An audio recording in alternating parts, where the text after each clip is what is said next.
Yes. ഇസ്രയേലിന്റെ future plans പ്രധാനമായിട്ടും എന്താണെന്ന് എന്നോട് ചോദിക്കുന്നത് എനിക്കറിയാവുന്ന കാര്യങ്ങളെല്ലാം പറയാൻ പറ്റും. പിന്നെ ഇസ്രയേലിന്റെ ഫ്യൂച്ചർ പ്ലാൻ ഇതൊക്കെ ആയിരിക്കും, XYZ എന്ന് പറഞ്ഞ് ഞാൻ പറയുന്നില്ല. പറയുന്നതിൽ എന്താണ് പറയുന്ന ഒരു സാധുതയില്ല. മറിച്ച് ഒരു കാര്യം സൂചിപ്പിക്കാൻ സാധിക്കും. അതായത് ഇസ്രായേലിനെ സംബന്ധിച്ചിടത്തോളം തിങ്സ് ആർ ഗെറ്റിംഗ് ഈസിയർ എന്ന് പറഞ്ഞു കഴിഞ്ഞാൽ ചില ആളുകൾ പറയുന്നത് കേൾക്കാം, ഇറാനിന് കുളിരൊക്കെ പോയി, ഇത്രേ ഉള്ളൂ എന്ന് മനസ്സിലായി, ഇനി ഇറാന് പേടിക്കണ്ട. അങ്ങനെയല്ല, നേരെ തിരിച്ചാണ്. ഇസ്രായേലിനാണ് എത്ര ആണ് ഇറാന്റെ സ്ട്രൈക്കിംഗ് എബിലിറ്റി എന്നുള്ളത് പൂർണ്ണമായിട്ടും തിരിച്ചറിയാൻ സാധിച്ചിട്ടുള്ളത്. അതായത് ഒരു 550 മിസൈലുകളും 1000-ലധികം ഡ്രോണുകളും ഒരു ചെറിയ ഒരു 2-3 ജില്ല മാത്രം വരുന്ന ഒരു പ്രദേശത്തേക്ക് നിരന്തരമായി തൊടുത്തു വിട്ടു കഴിഞ്ഞാൽ എത്ര എണ്ണം നിലംപതിക്കും എന്നുള്ളതിനെ കുറിച്ച് കൃത്യമായ കണക്ക് വസ്തുതയെല്ലാം ഇപ്പോൾ വന്നിട്ടുണ്ട്. അതിൽ പരമാവധി ഞാൻ ഒരുപാട് ഇന്റലിജൻസ് വെച്ചും അതുപോലെ തന്നെ അല്ലാതെയുള്ള ഫാക്ട് ചെക്ക് സൈറ്റുകളിലും എല്ലാം ഈ നമ്പേഴ്സ് മാത്രം ഞാൻ നോക്കിയിട്ടുണ്ട്. കാരണം ഇസ്രായേലിന്റെ ഡിഫൻസ് മിനിസ്റ്റർ അതുപോലെ തന്നെ ഇസ്രായേലിന്റെ പ്രൈം മിനിസ്റ്റർ ഇവർ രണ്ടുപേരും പറയുന്നത് 92%, 90-95% ഇടയ്ക്കുള്ള ഇന്റർസെപ്ഷനാണ് പറയുന്നത്. അപ്പോൾ ഇത്രയധികം മിസൈലുകൾ ഇസ്രായേലിലേക്ക് വരികയും അവയിലും മിക്കതും ഇസ്രായേൽ പതിക്കുകയും ചെയ്യുന്നെങ്കിൽ നമ്മളിപ്പോൾ ഇസ്രായേലിനെ കുറിച്ച് ഇങ്ങനെ സംസാരിക്കാനേ കഴിയില്ല. ഗാസയേക്കാൾ ഭീകരമായിരുന്നേനെ ഇസ്രായേൽ. പിന്നെ അതുപോലെ തന്നെ അവിടെ ഉണ്ടായിട്ടുള്ള കൊളാറ്ററൽ ഡാമേജ്, അതുപോലെ തന്നെ ആളുകളുടെ മരണം, 100-ലധികം മരണം പ്രതീക്ഷിച്ചുകൊണ്ടാണ് IDF ഈ ഒരു സ്ട്രൈക്കിന് മുതിർന്നത് എന്നാണ് പറയപ്പെടുന്നത്. അത് ജെറുസലേം പോസ്റ്റിലെ ഒരു ആർട്ടിക്കിൾ ഞാൻ കഴിഞ്ഞാൽ സൈറ്റ് ചെയ്യണ്ടായി. പിന്നെ 29 പേരുടെ മരണം. അപ്പം ഇതാണ് ഒരു 12 ദിവസം യുദ്ധത്തിന് ഉള്ളിൽ ഇവർക്ക് ചെയ്യാൻ സാധിച്ചത്, ഇറാൻ ചെയ്യാൻ സാധിച്ചെന്നുള്ളത് ഇസ്രായേലിന് ഒരുപാട് കോൺഫിഡൻസ് നൽകുന്ന കാര്യമാണ്. മാത്രമല്ല, അവർക്ക് ഒറ്റ സമയത്ത് വിടാൻ കഴിയുന്ന മിസൈലുകളുടെ എണ്ണം, അത് നമുക്കറിയാം 2024 ഏപ്രിലും ഒക്ടോബറിലും ഒക്കെ 150-200 മിസൈലുകളൊക്കെയാണ്, 200 ബാലിസ്റ്റിക് മിസൈലുകളാണ് 2024 ഒക്ടോബറിൽ വിട്ടത്.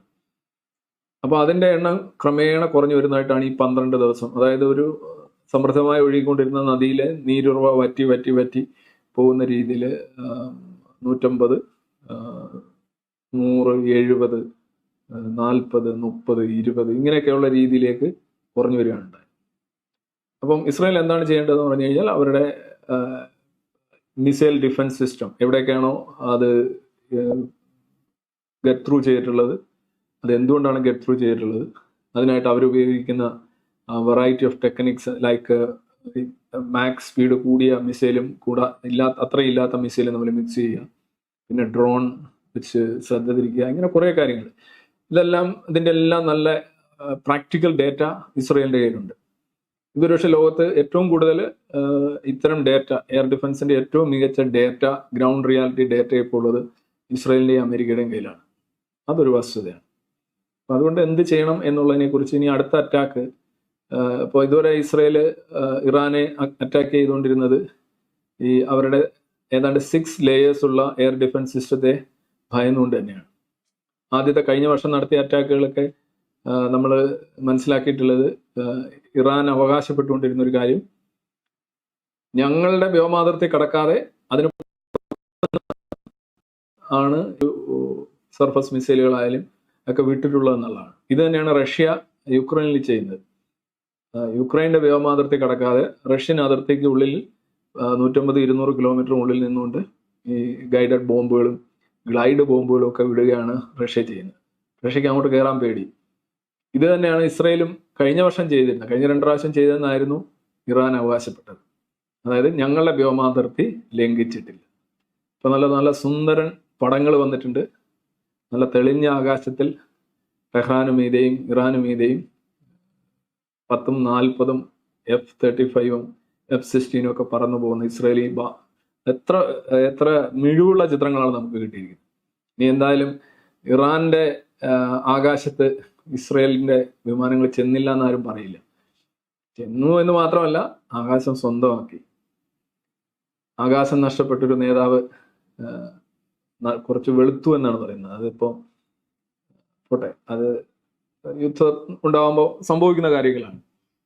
അപ്പം ഇനിയൊരു അറ്റാക്ക് ഉണ്ടാകുമ്പോൾ എവിടെയൊക്കെയാണ് ഇവരുടെ എയർ ഡിഫൻസ് ഉള്ളത്, എവിടെയൊക്കെയാണ് റഡാർ ഉള്ളത്, എവിടെയൊക്കെയാണ് ന്യൂക്ലിയർ സൈറ്റ്സ് ഉള്ളത്. ന്യൂക്ലിയർ സൈറ്റ്സിനെ കുറിച്ചൊക്കെ ഇറാന് പോലും അറിയാൻ അത്ര നല്ല ഡേറ്റയാണ്, അറിവുകളാണ് ഇപ്പം ഇസ്രായേലിനും അമേരിക്കയ്ക്കും കിട്ടിയിട്ടുള്ളത്.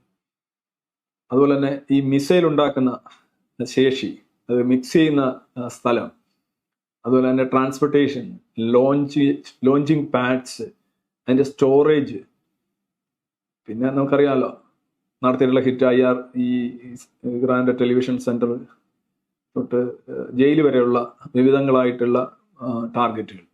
ഇതിൽ നിന്ന് Iran in and out exposed ആണ് ഇസ്രായേലിനെ സംബന്ധിച്ചോളം. കരതല മാലകം എന്നൊക്കെ പറയുന്ന കയ്യിലിരിക്കുന്ന നെല്ലിക്ക പോലെ ഇറാൻ എന്ന് പറയുന്ന ഒരു വമ്പൻ രാജ്യത്തെ, ഇസ്രായേലിൻ്റെ 70 ഇരട്ടിയിലധികമുള്ള ഒരു രാജ്യത്തെ സോർട്ട് ഔട്ട് ചെയ്യാനായിട്ട് ഇസ്രായേലിന് കഴിഞ്ഞു എന്നുള്ളതാണ്. അതുകൊണ്ട് ഇസ്രായേൽ ഇറാൻ ഇക്വേഷനിൽ ഇസ്രായേൽ ശരിക്കും വളരെ കൺസോൾഡേറ്റ് ചെയ്തിരിക്കുകയാണ് അവരുടെ പൊസിഷൻ. ടെക്നിക്കലായിട്ടും മിലിറ്ററി വൈസ് നോക്കുകയാണെങ്കിലും, നിങ്ങൾ പൊളിറ്റിക്കലായിട്ട് എവിടെയെങ്കിലും ഫേസ്ബുക്കിലെ കമൻറ്റുകൾ കണ്ട് അല്ലെങ്കിൽ ചാനലുകളിലെ വാഗ്വാദങ്ങൾ കണ്ട് ഇതിനകത്തൊരു തീരുമാനം എടുക്കാതെ അതിൻ്റെ വസ്തുതകൾ നോക്കുകയാണെന്നുണ്ടെങ്കിൽ ഈ വാഹന മത്സരമൊക്കെ നിങ്ങൾ കണ്ടുകൊണ്ട് കാറോട്ട മത്സരത്തിലൊക്കെ പോൾ പൊസിഷൻ എന്ന് പറയുന്ന ഒരു സംഗതിയാണ്. അത് ചെറിയൊരു അഡ്വാൻറ്റേജിനെ കുറിച്ചാണ് സംസാരിക്കുന്നത്. പക്ഷേ ഇസ്രായേൽ ആ ഒരു പോൾ പൊസിഷൻ വെച്ച് നോക്കുകയാണെന്നുണ്ടെങ്കിൽ അതിൻ്റെ ഒരു 10 ഇരട്ടിയെങ്കിലും അത്തരത്തിലുള്ള അഡ്വാൻറ്റേജ് ഇപ്പോൾ ഇസ്രായേലിൻ്റെ പക്കത്തുണ്ട്. ഇനി വരുന്ന ഒരു അടി, ഇപ്പോൾ സീസ് ഫയർ വന്നിട്ടുണ്ടെങ്കിലും അത് എഴുതി ഇട്ടിട്ടൊന്നുമില്ല, പ്രൊവിഷൻസ് ഒന്നുമില്ല. അപ്പോൾ ഇനി എന്തെങ്കിലും ഒരു വയലേഷൻസ്, എന്തെങ്കിലും whenever they feel they will attack. അപ്പോൾ അറ്റാക്ക് ചെയ്യുന്നതിന് മുമ്പ് അവർ ചെയ്യുന്ന ഇതായിരിക്കും.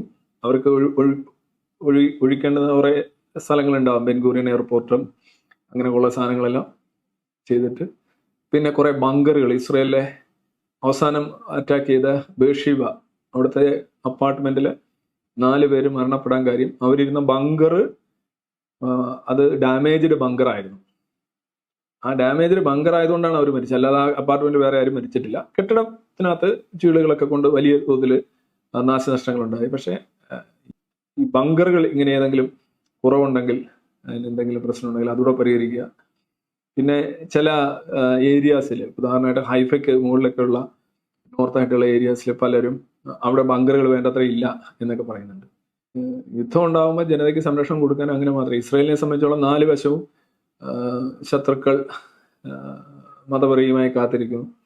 പിന്നെ കര വഴി ഹമാസും, അപ്പുറത്തുനിന്ന് ഹിസ്ബുള്ളയും, പിന്നെ എയർ വഴി ഇറാനും സിറിയൻസ് എല്ലാം കൂടെ വരുമ്പോൾ സ്വാഭാവികമായിട്ട് പിന്നെ എവിടെയോ കിടക്കുന്ന ഹൂത്തീസ് വരെ ഇങ്ങോട്ടാണ് എല്ലാവർക്കും ടാർഗറ്റായിട്ട് ഫിക്സ് ചെയ്തിരിക്കുന്നത് ഇസ്രായേലാണ്.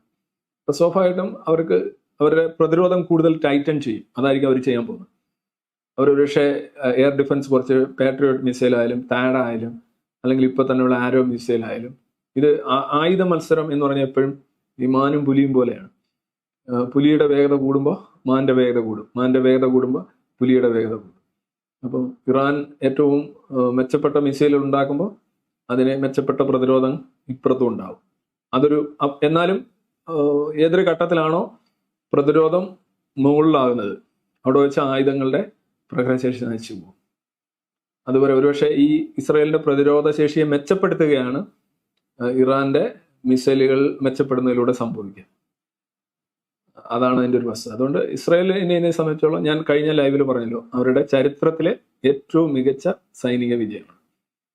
അവരുടെ അച്ചീവ്മെന്റ്സ് നോക്കിയാലും അങ്ങനെ തന്നെയാണ്.